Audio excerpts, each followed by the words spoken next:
Bismillahirrahmanirrahim. Assalamualaikum warahmatullahi wabarakatuh.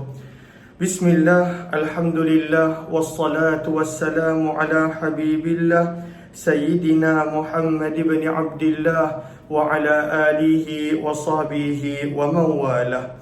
Subhanaka la ilma lana illa ma 'allamtana innaka antal alimul hakim. ولا حول ولا قوة إلا بالله العلي العظيم. اللهم رب اشرح لنا صدورنا ويسر لنا أمورنا واحلل عقدة من ألسنتنا يفقه أقوالنا. اللهم فكهنا في الدين وعلمنا التأويل. اللهم ألهمنا مراشد أمورنا وأعذنا من شرور أنفسنا برحمتك يا رب العالمين والحمد لله رب العالمين.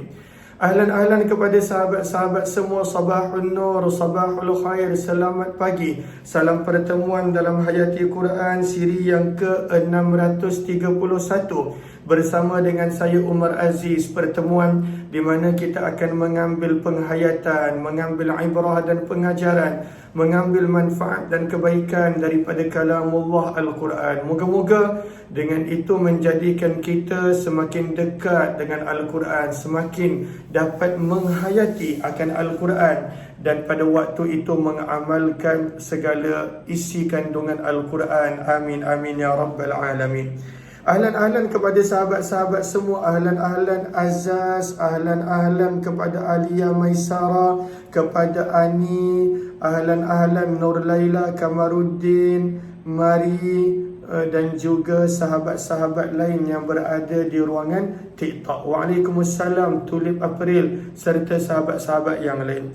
Di FB pula ahlan Bunga Lawang, Zimadun, Safia Sapian, Kak Jamila Ihsan, kemudian terima kasih banyak-banyak, jazakillah khairah Kak Jamila Ihsan, Sulaimi, Salbiah Ali, Arif Taib, Nur Aisyah, Ali Lili, Zainun Hadi, Hajar Zaid, Ukhsal, Izzi Aish, Nur Aisyah, Faifarus Ashman, Binarai Sulaiman, Umi, Din Jamaluddin, Izzi Aish, Rohani Adam, ahlan Saadia Hassan, Ija Rahman, Rusna Hashim, Ilmima Ahmad dan juga Zahra Alia serta Indang Sumartini.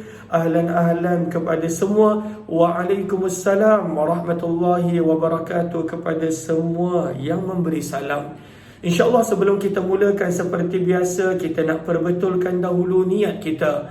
Moga-moga kita dapat boleh sentiasa menjadikan perbuatan kita kerana Allah Subhanahu wa ta'ala. Nawaitu ta'alluma wa ta'lim wa tadhakkura wa tadhkir wa naf'a wal intifa' wal ifadata wal istifada wal hatha ala tamassuki bi kitabillah wa sunnati rasulillah sallallahu alaihi wasallam wa du'ai ila al-huda wa dalalati ala al-khair ibtigha'a wajhillah wa mardatihi wa kurbih wa thawabih.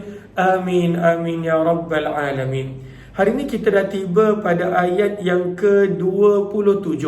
Setiap hari kita baca satu ataupun dua ayat daripada Al-Quran. Kita cuba nak menghayati isi kandungan Al-Quran dan kita ambil pengajaran dan apa yang kita boleh bawa dalam kehidupan.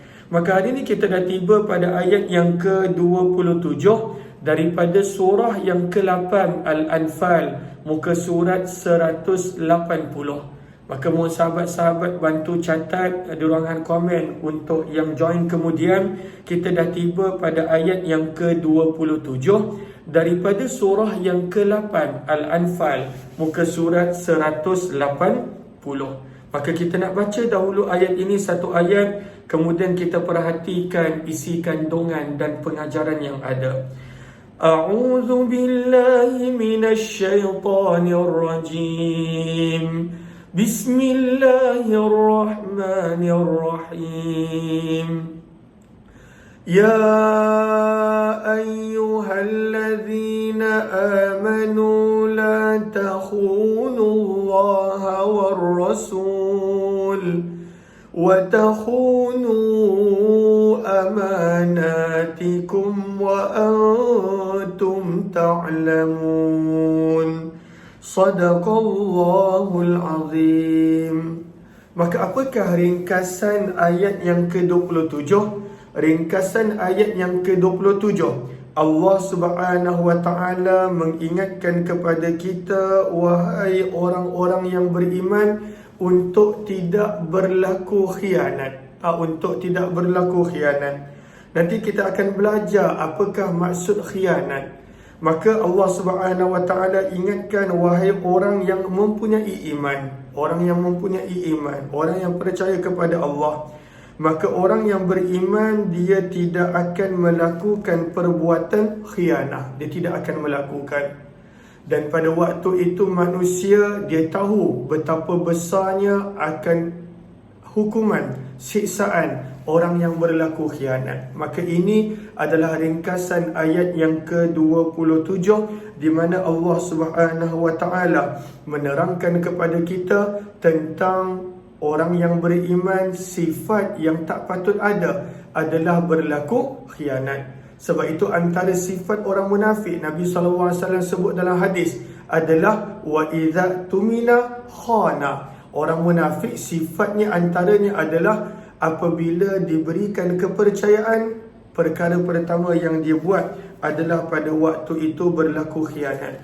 Itu adalah ringkasan. Apa pula kaitan ayat yang ke-27 dengan ayat yang sebelumnya? Kalau kita ingat pada ayat yang sebelumnya, Allah Subhanahu wa taala menyuruh kita untuk menghargai nikmat agar bersyukur. Lalu antara sifat orang yang bersyukur dan orang yang beriman, dia tidak akan melanggar larangan perkara yang tak disukai oleh Allah Subhanahu wa taala. Maka pada ayat ini ada beberapa sababun nuzul. Ada beberapa sababun nuzul pada ayat ini. Maka sababun nuzul yang pertama adalah apa yang diriwayatkan oleh Abdullah bin Abbas radhiyallahu anhu, bahawa ayat yang ke-27 ini turun berkenaan tentang seorang sahabat yang bernama Abu Lubabah radhiyallahu anhu. Abu Lubabah, lam ba alif ba dengan ta marbutah, Abu Lubabah.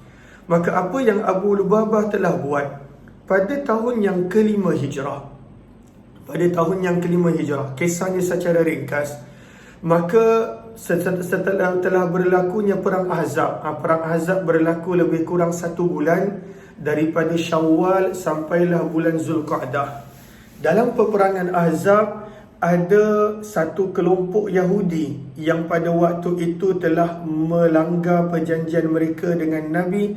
Itulah orang-orang Yahudi Banu Quraizah. Mereka langgar perjanjian dengan Nabi. Sepatutnya mereka mempertahankan Madinah daripada serangan musuh. Sebaliknya orang Yahudi Banu Quraizah putuskan perjanjian dengan Nabi, dan mereka bersama dengan orang Quraisy Mekah dalam perang Ahzab. Maka Allah perintahkan Nabi untuk mengepung akan orang-orang Yahudi Banu Quraizah, untuk mengepung orang Yahudi Banu Quraizah.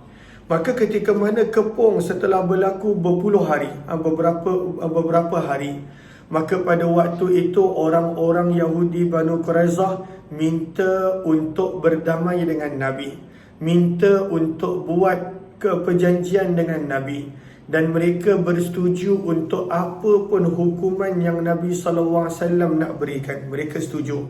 Apapun, sebab mereka ni penjenayah perang, pengkhianat perang. Waktu perang, mereka nak bunuh kanak-kanak dan wanita Islam. Waktu perang, mereka nak mengugut Islam dengan nak menyerang kanak-kanak dan wanita yang lemah yang pada waktu itu berada di Madinah. Maka jenayah mereka besar. Jenayah perang yang pada waktu itu nak membunuh wanita dan kanak-kanak. Maka ketika mana Nabi SAW nak buat keputusan, maka orang-orang sahabat daripada suku Khazraj, daripada suku Aus, minta maaf, orang-orang daripada suku Aus pada waktu itu mereka telah minta dengan Nabi agar Nabi benarkan ketua mereka Sa'ad bin Mu'az untuk buat keputusan. Sa'ad bin Mu'az. Maka pada waktu itu Nabi SAW hantar Abu Lubabah untuk berbincang dengan orang-orang Yahudi, adakah mereka setuju Sa'ad bin Mu'az untuk menjatuhkan hukuman. Dan Sa'ad bin Mu'az dijatuhkan hukuman yang berat sebab mereka ini penjenayah. Hukuman dia adalah yang wanita dan kanak-kanak selamat, tetapi yang lelaki yang terlibat dalam jenayah perang, dalam perang Ahzab, mereka mesti dijatuhkan hukuman pancung. Mereka pada waktu itu melakukan jenayah perang, nak membunuh wanita dan kanak-kanak. Maka Nabi SAW hantar sahabat tadi Abu Lubabah untuk pada waktu itu jumpa dengan orang Yahudi Banu Quraizah. Dan Abu Lubabah ini adalah orang Islam, adalah sahabat Islam. Namun Abu Lubabah ini dia rapat dengan orang Yahudi Banu Quraizah. Maka bila ditanya oleh orang Yahudi Banu Quraizah tentang apakah hukuman yang Sa'ad bin Mu'az akan jatuhkan kepada mereka, maka pada waktu itu Abu Lubabah bocorkan rahsia. Dia bagi isyarat kepada orang Yahudi yang pada waktu itu mereka akan dipenggal kerana mereka melakukan jenayah perang. Walaupun dia tak cakap, tetapi dia bocorkan rahsia umat Islam. Maka turunnya ayat ini, wahai orang-orang yang beriman, janganlah kamu mengkhianati Allah, jangan mengkhianati Rasul, dan jangan mengkhianati amanah-amanah kepercayaan yang telah diberikan kepada kamu, wa antum ta'lamun, dalam keadaan kamu tahu. Maka pandangan pertama, ayat ini turun pada tahun yang kelima Hijrah berkenaan tentang sahabat Nabi yang telah membocorkan rahsia, iaitu Abu Lubabah radhiyallahu taala anhu. Ahlan-ahlan kepada sahabat-sahabat yang baru join, mohon jasa baik untuk bantu share, bantu untuk kongsi, bantu untuk sebar luas. Mudah-mudahan lebih ramai yang beroleh manfaat. Maka itu adalah pandangan yang pertama. Pandangan yang kedua adalah riwayat daripada Jabir bin Abdullah. Ini semua adalah sababun nuzul, sebab kenapa turunnya ayat ini. Maka pandangan yang kedua adalah pandangan daripada Jabir bin Abdullah, riwayat daripada Jabir bin Abdullah berkenaan tentang seorang munafik, seorang munafik Madinah yang pada waktu itu telah berterusan menulis surat kepada orang-orang musyrikin Mekah tentang rahsia-rahsia Nabi SAW di Madinah. Maka turunnya ayat ini, firman Allah, jangan berlaku khianat kepada Allah dan Rasul dan kepercayaan yang telah diberikan kepada kamu. Maka ini adalah pandangan yang kedua. Maka kata Imam Ibn Kathir rahimahullah bahawa semua pandangan itu betul. Sebab ada beberapa ayat dalam Al-Quran, sababun nuzul dia banyak. Dan ayat itu turun pada waktu itu sekali. Sababun nuzulnya banyak. Ta'addudu sababin nuzul. Kadang-kadang ada ayat sebab turun ayat itu banyak. Maka kata Imam Ibn Kathir rahimahullah ta'ala, tidak kisah apa pun sababun nuzul ayat ini, tetapi pengajaran dia yang penting. Apakah pengajaran dia? Iaitu jangan mengkhianati Allah, jangan mengkhianati Rasulullah, dan jangan mengkhianati amanah kepercayaan yang telah diberikan kepada kamu. Jom kita lihat ayat. Maka firman Allah Subhanahu wa taala pada ayat yang ke-27 surah yang ke-8 muka surat 180. Firman Allah, wahai orang-orang yang beriman. Lalu bila Allah sebut amanu, bererti orang yang ada iman, dia tak patut ada sifat ini.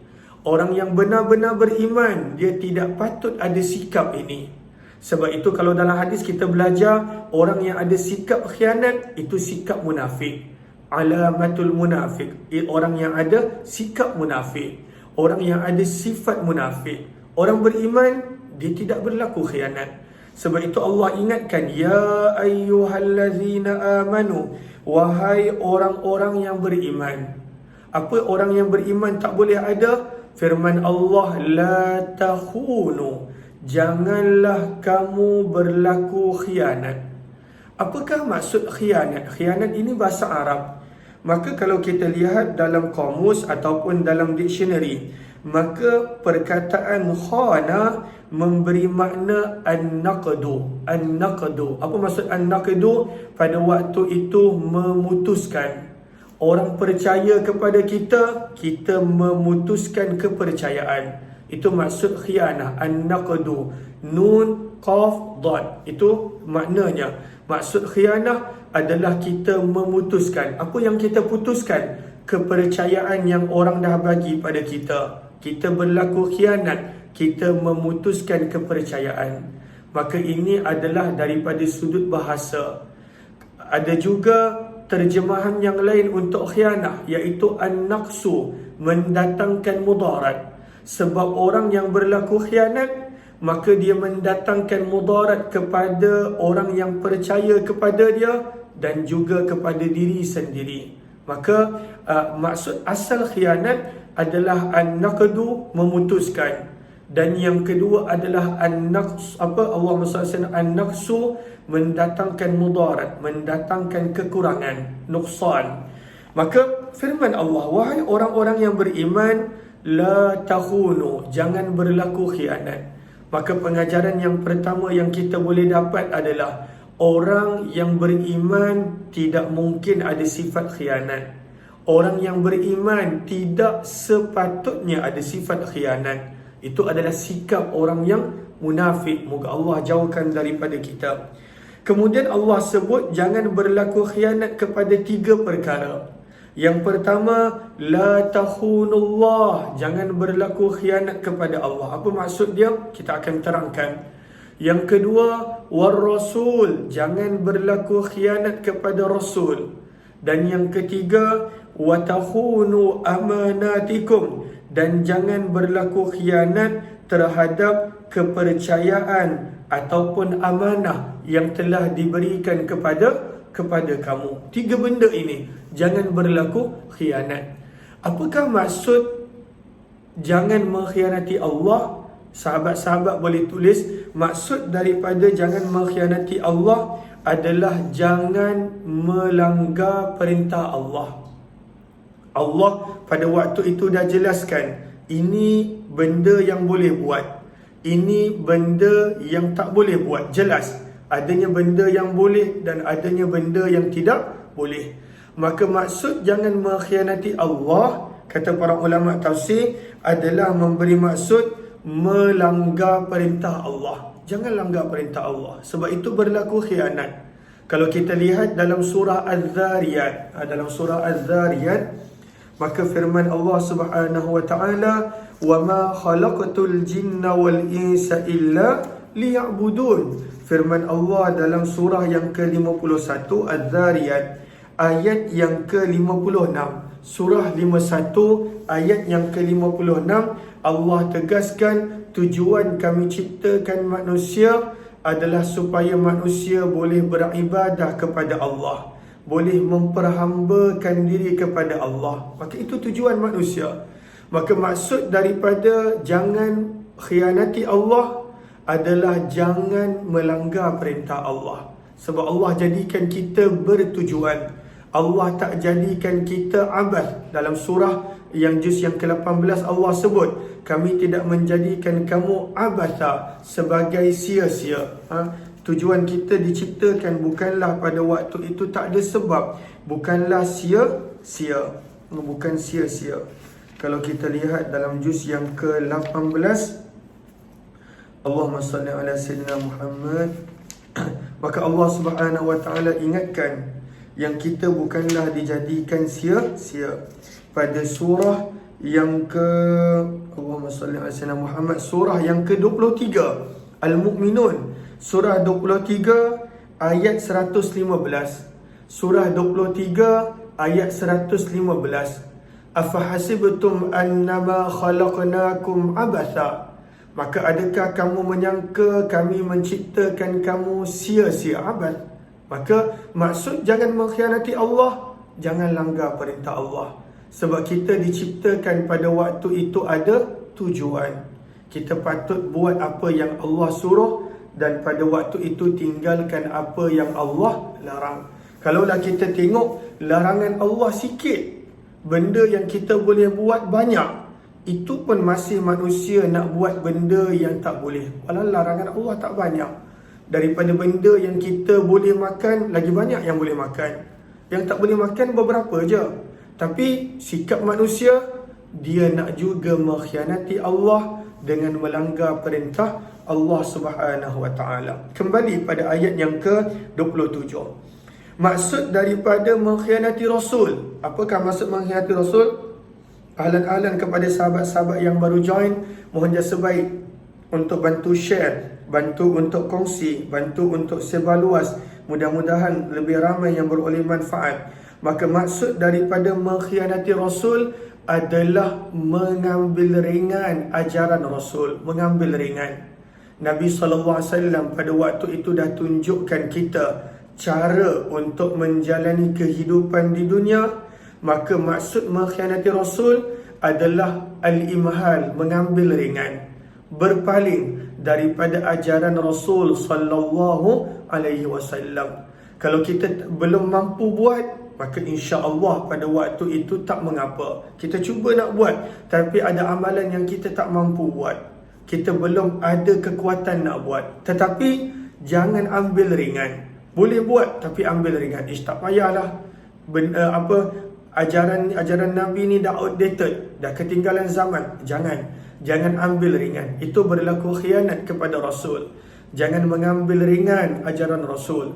Ataupun lagi teruk, jangan berpaling daripada ajaran Rasul sallallahu alaihi wasallam. Maka itu maksud daripada mengkhianati Rasul. Dan yang ketiga adalah jangan berlaku khianat terhadap amanah, kepercayaan. Amanah maksudnya adalah kepercayaan. Amin, orang yang dipercayai. Maka amanah maksudnya kepercayaan. Maka firman Allah, jangan berlaku khianat kepada kepercayaan yang telah diberikan kepada kamu. Apakah maksud jangan berlaku khianat kepada amanah? Yang pertama, membuka rahsia. Itu sifat yang teruk. Membuka rahsia. Orang dah beri kepercayaan kepada kita tentang sesuatu rahsia, kita pergi buka. Itu sifat yang teruk. Itu bukan sifat orang yang beriman. Membuka rahsia. Yang kedua, maksud daripada mengkhianati amanah adalah melanggar perjanjian. Ini pun sifat orang munafik. Sifat orang munafik bila dipercayai, dia khianat. Wa idza ahada, bila berjanji, ghadara, dia pada waktu itu melanggar perjanjian. Maka apakah maksud jangan berlaku khianat terhadap kepercayaan amanatikum, kepercayaan yang telah diberikan kepada kamu? Maka yang pertama adalah membuka rahsia. Ifsha usir, orang beri kita rahsia, kita pergi buka. Itu adalah bukan sifat orang yang beriman. Yang kedua, orang berikan kita ada perjanjian, kita langgar perjanjian. Dan yang ketiga, orang simpankan amanah kepada kita. Sama ada harta, sama ada sesuatu titipan amanah, kita pada waktu itu tidak menjaganya dengan baik, maka ini secara ringkas adalah antara akan tegasan jangan berlaku khianat terhadap amanah dan kepercayaan yang telah diberikan kepada kamu. Maka Allah beri peringatan dengan sangat keras. Firman Allah, wa antum ta'lamun. Jangan berlaku khianat dalam keadaan kamu tahu. Apa maksud dalam keadaan kamu tahu? Maksudnya kamu akan tahu betapa besarnya azab, betapa besarnya siksaan, betapa beratnya hukuman. Sebab itu dalam tafsir disebut, apakah maksud wa antum ta'lamun? Dalam keadaan kamu tahu. Tahu apa? Ayatnya tergantung, ayatnya tak habis. Nak menunjukkan dahsyatnya hukuman. Wa antum ta'lamuna su'a aqibatil khaini lillahi wa li rasulihi wa lil amanat. Amat besar akan hukuman, akan siksaan orang yang berlaku khianat. Maka firman Allah pada waktu itu macam contoh, kita kata macam contoh, jangan buat ni, kalau kau buat nanti kau tahulah. Tahu apa? Kan tergantung ayat tu. Tapi orang yang dengar tu dia boleh faham. Bila orang kata, jangan Omar, jangan buat macam ni Mak, jangan. Kalau kau berani kau buat, kau tahulah nanti. Apa maksud kau tahulah nanti? Wa antum ta'lamun, bahawa kamu tahu betapa beratnya, betapa teruknya, betapa dahsyatnya siksaan, hukuman yang disediakan untuk orang yang berlaku khianat. Sangat dahsyat hukuman dia. Sebab ini tergolong dalam kalangan orang munafik. Dan orang munafik, bagaimana hukuman dia? Kita boleh lihat surah An-Nisa, surah yang keempat, pada ayat yang ke 145, surah 4 ayat 145.